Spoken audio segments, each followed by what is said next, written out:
Mheshimiwa mbunge,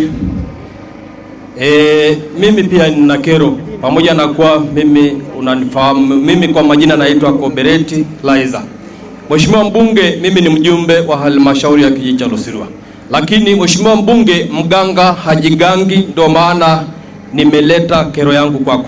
Mheshimiwa mbunge, mimi naishi pale hii kitongoji cha Oremit ambayo ndio kwa Mromba, ambaye ndio mji ambaye inakuwa sana.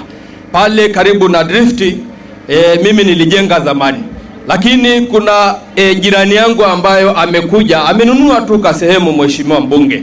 Lakini sasa alichofanya Mheshimiwa mbunge, ni rafiki yangu, simtaji jina. Alivyokuja, yani tukaelewana vizuri, lakini baadaye hajaniambia anajenga, akapandisha.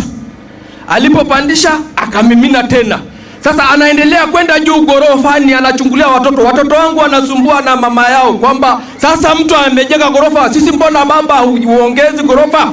Sasa Mheshimiwa mbunge, nimeenda kwa Natuli, hanisaidii kabisa, gorofa inaendelea tu kwenda. Mheshimiwa mbunge, nisaidie ili kidogo asiendelee kwenda juu.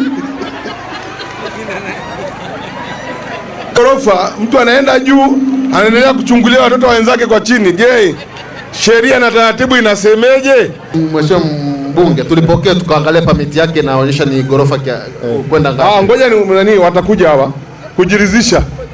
Aibu mpe. Asante Mheshimiwa mbunge, iko hivi.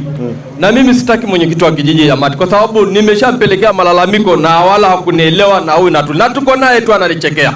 Iko hivi Mheshimiwa, kama watu watakuwa wanahamia tu kwenye kitongoji kile, wanajenga gorofa, ile sehemu ilikuwa inaitwa ni sehemu ya Kobereti, sasa hivi inaitwa ni pale gorofani. Hauoni sisi ambayo hatujengo magorofa majina yetu yatakufa?